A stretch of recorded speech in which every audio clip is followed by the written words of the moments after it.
How to fix machine check exception blue error in Windows 11. 1. Disconnect non-critical peripherals.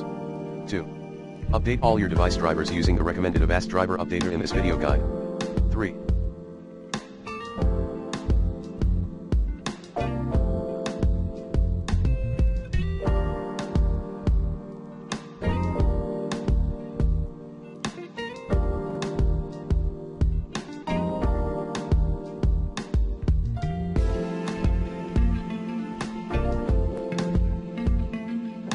Run Windows Memory Diagnostic Tool.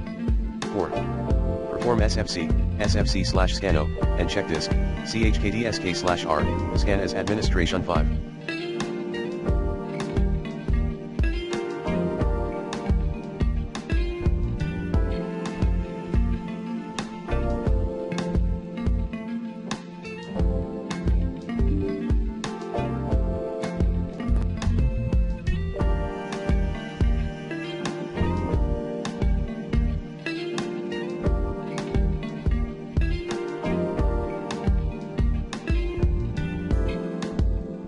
Run Startup Repair in Windows Safe Mode.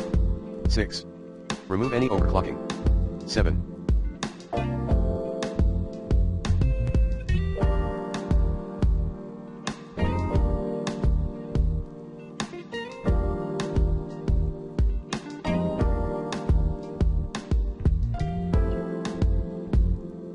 Check system hardware.